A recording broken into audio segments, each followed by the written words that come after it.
உண்மை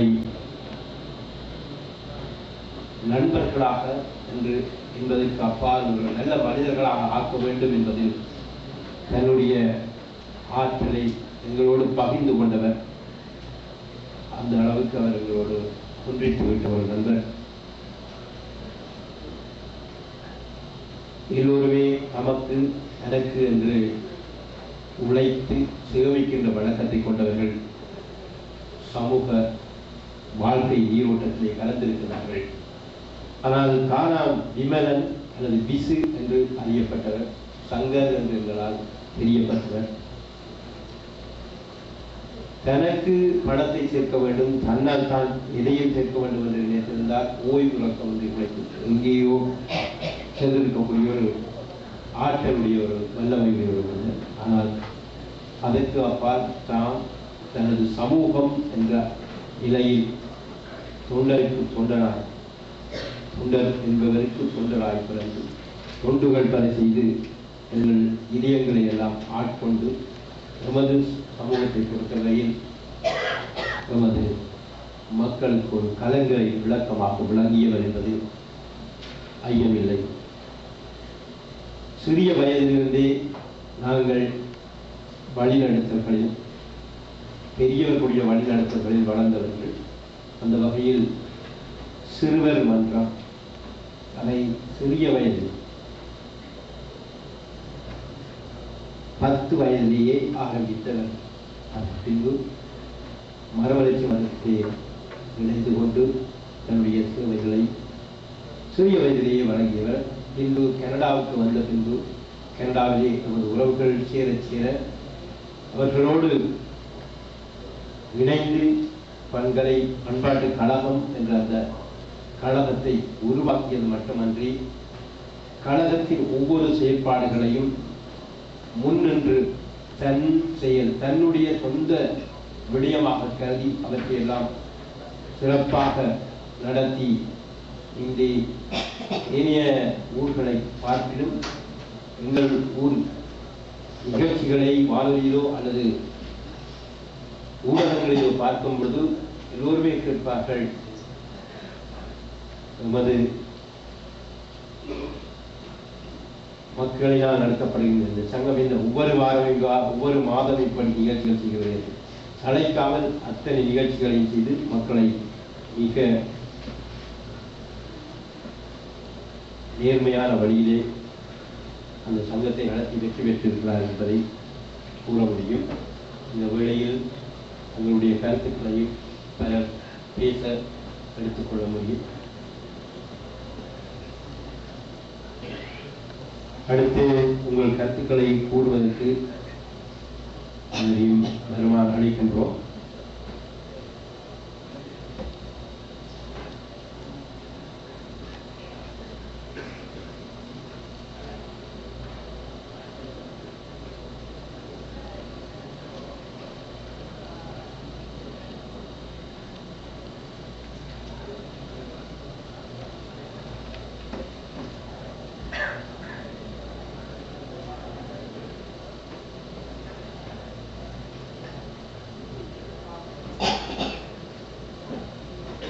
I've known Shankar Mama ever since I was very young.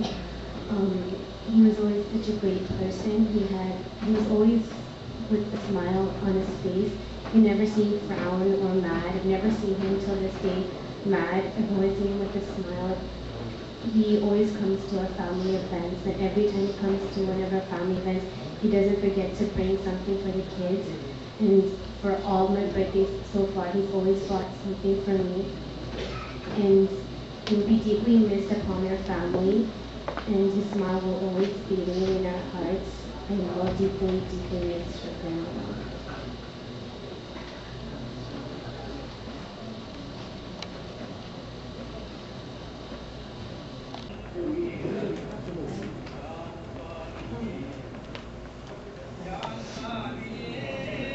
இழந்து விட்டோம் எங்கள் அன்பு மாமாவை இழந்து விட்டோம். எங்களை கலைத்துறையில் கை கொடுத்தவர், விளையாட்டுக்களை வித்திட்டவர், ஆக்கமும் ஊக்கமும் தந்த ஒரு பெரியவரை இழந்துவிட்டோம். பெரியவர்களை போன்று எம்முடன் சமமாக உரிமையுடன் பழகும் ஒரு தோழனை இழந்துவிட்டோம். அவரை போன்று நாமும் அனைவருடனும் அன்புடனும் நட்புடனும் நமது சமூகத்தையும் ஊரையும் முன்னேற்ற உழைப்பதே அவர் மாணவர்களுக்கு பணிகளை பணிப்பார்கள்.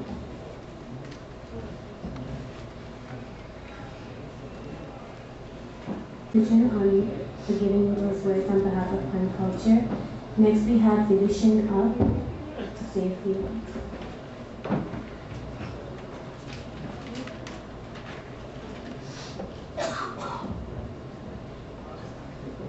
शंकर मामा शंकर மாமாவின் இழப்பை வார்த்தைகள் கூறி ஆறுதல் அடைய முடியாது. என்றாலும் அவர் எங்களுடன் இருந்த காலம் கூறிய ஆனால் அவர் எங்களுக்காக செய்த சேவைகளும் அறிவுகளிலும் எங்கள் எல்லோரிடம் வாழ்க்கையில் மென்மேலும் தரம் உரிய இருக்கின்றனர். அவர் எங்களை காணும் போது எங்கள் கல்வி விடயங்களை கவனமாக கேட்டு அறிவுரையை சொல்லுவார். பண்கலை கலாச்சார கலை நிகழ்ச்சிகள் எங்களை பங்களிப்புக்கு ஊக்கப்படுத்துவார். அவரின் இழப்பு உண்மை ஆழ்ந்த துறையில் ஆழ்த்தி உள்ளது. சங்கர் மாமாவின் ஆத்ம சாந்தி அடைய இறைவனை பிரார்த்திப்போமாக. ஓம் சாந்தி சாந்தி சாந்தி.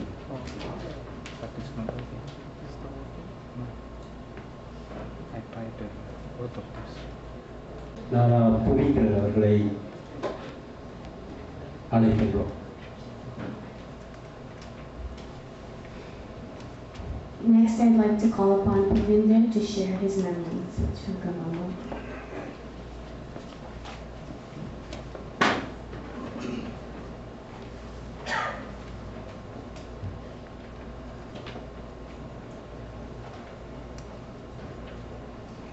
சங்கர் அண்ணா இவர் பல முறைகளில் எங்களுக்கு சொந்தமாக இருக்கின்றார். அண்ணா, மருமகன் மற்றும் மைத்துனர்.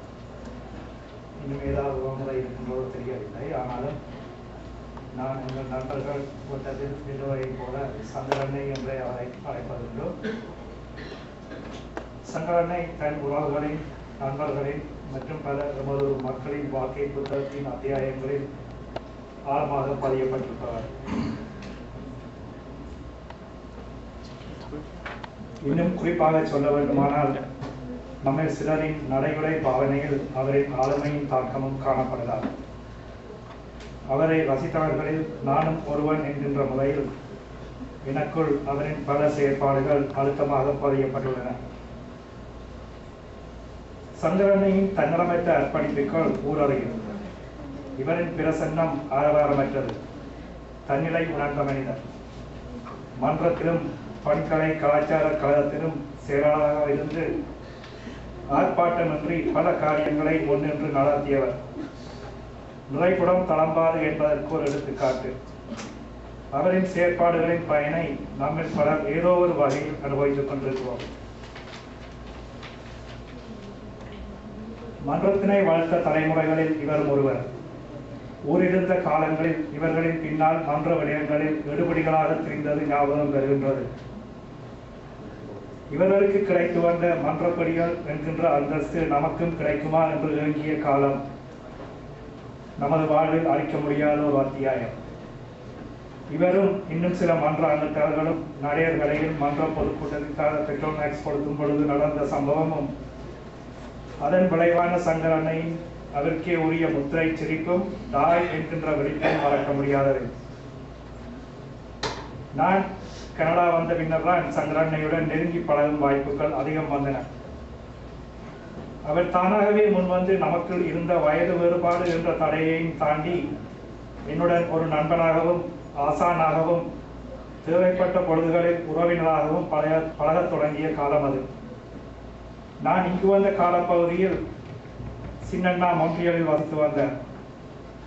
சங்கரனை நான் வந்திறங்கிய முதல் வாரத்திலேயே தனது வேலைக்கும் விடுபடுத்தி என்னை அங்கு அழைத்துச் சென்றார்.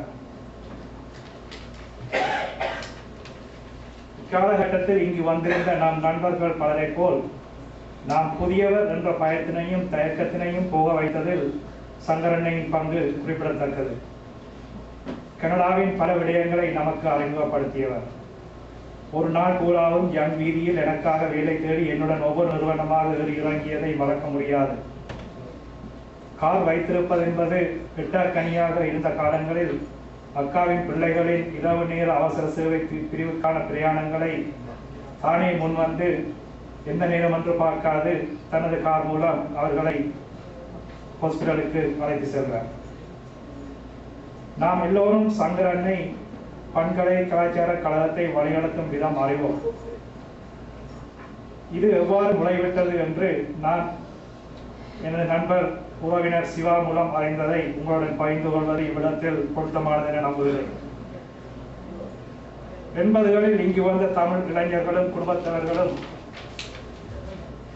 தொடர்மாடி கட்டடங்களில் சிறு சிறு உதிரி கூட்டங்களாக ஒவ்வொரு திக்காக பரவி இருந்த காலம் அது. அந்தந்த இருப்பிடங்களில் இருந்த ஆளுமை நிறைந்தவரின் ஊரின் பெயரால் அவர்களின் இருப்பிடங்கள் அழைக்கப்பட்டன. இவ்வாறு பண்டத்தரிப்பார் என்று அழைக்கப்பட்டு நம்மவர் சென்று ஒன்று கூட தொடங்கிய இடமாக சங்கரண்ணையின் இருப்பிடம்தான் அந்த காலத்தில் இருந்தது. இது பின்னர் அவர் வீடு வாங்கியதும் அவர் வீட்டில் வருடாந்த கிறிஸ்துமஸ் பார்ட்டியாக வளரத் தொடங்கி சிறிது காலத்திற்கு நாமும் நம்மூரும் ஆக இருந்து காலாவதியில் பண்கலை கலாச்சார கழகமாக விளைந்தது. அத்தோடு இவரின் வீடு ஆரம்ப காலத்தில் கனடா வந்த நம் ஊரவர் பலருக்கு ஆரம்ப வதிவிடமாக இருந்தது மட்டுமன்றி சில தேவைகளின் நிமித்தம் நம்மில் பலரின் ஆரம்பகால வதிவிட முகவரியாகவும் பயன்படுத்தப்பட்டது. அமைதியாக இருந்து விடயங்களை உள்வாங்குவது சங்கரண்ணையின் தனித்துவம்.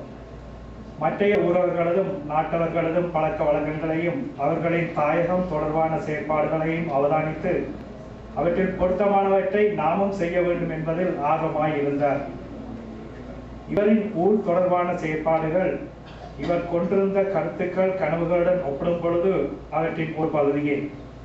இவர் விரும்பியிருந்து இவரால் செயற்படுத்தப்படுவதற்காக காத்திருப்பவை பல. அவர் அமைத்த வழியில் அவரோடு இணைந்து நடந்த நல்லுள்ளங்கள் தடைகளையும் தாண்டி சங்கரண்ணையின் கனவுகளும் எதிர்பார்ப்புகளும் செயல்வடிவம் கொடுக்க நாம் எல்லோரும் ஒன்றிணைந்து தோள் கொடுப்போம். சங்கரண்ணை ஊரின் மீதும் இங்குள்ள நம்மவர் மீதும் காட்டிய அக்கறையினையும் அன்பினையும் இங்கு கூடியுள்ள ஒவ்வொருவரும் அவர் மீது காட்டுகின்ற பிரியத்தின் மூலம் அறியக்கூடியதாக இருக்கின்றது. சங்கரண்ணை அவரின் பிள்ளைகள் மருமக்கள் பிராமக்கள் மீது காட்டிய நிபந்தனையில்லா அன்பின் வெளிப்பாடுகளை அச்சிறார்களின் நேற்றைய அன்பின் வழிகொணர்தல் மூலம் அறிந்தோம். இதில் இன்னும் ஒன்றையும் இணைப்பதற்கு நான் விரும்புகின்றேன். அது சங்கரண்ணையின் முதல் வட்டம். அதுதான் அவர் தோன்றிய குடும்பம். தொண்டர் அத்தானும் குலமணி அக்காவும் எப்பொழுதுமே அவர் மீது காட்டிய மதிப்பு நிறைந்த அன்பு அளவிட முடியாது. அவர்கள் சங்கரண்ணையை தம்பி என்றே அழைப்பதாக நினைக்கிறேன். அவரின் உடன்பிறப்புகள் அவர் மீது வைத்திருக்கின்ற மரியாதை அவர்களின் அன்பின் வெளிப்பாடு. 3 உடன்பிறப்புகளும் சங்கரண்ணை மீது பாசமாக இருந்த போதிலும் நான் பார்த்து பிரமித்த தேவையக்கா பற்றி குறிப்பாக கூற விரும்புகின்றேன். இன்று வரை அவரையோ அவரது அம்மாவையோ என்னால் முகம் கொடுத்து பார்க்க முடியவில்லை. தேவையக்கா நன்கு தெரிந்தவர்கள் தேவையக்கா பற்றி நன்கு தெரிந்தவர்களுக்கு இது புதிதல்ல என்றாலும் இத்தருணத்தில் இதனை குறிப்பிடுவது அவசியம் என்று கருதுகின்றேன். தேவையக்காவோடு ஒரு சில நிமிடங்கள் அவரின் வாழ்வின் நலன்கள் பற்றி அளவலாவினால் அச்சிறு உரையாடலிலும் கூட அவரையும் அறியாமல் பல தடவைகள் அண்ணா வந்து போவார். சங்கரனை மீது அவர் வைத்திருப்பது அன்பு, பக்தி, பாசம், மரியாதை எல்லாம் கலந்த ஒரு கலவை. அண்ணா தந்த தைரியம்தான் எனக்கு இதனையும் தாங்க வைத்திருக்கின்றது புவி என்று அவர் நேற்று கூறியது மனதுக்கு ஆறுதலாக இருந்தது. இது நாம் எல்லோருக்கும் பொருந்தக்கூடியதுதான். சங்கரனை எம்மை விட்டு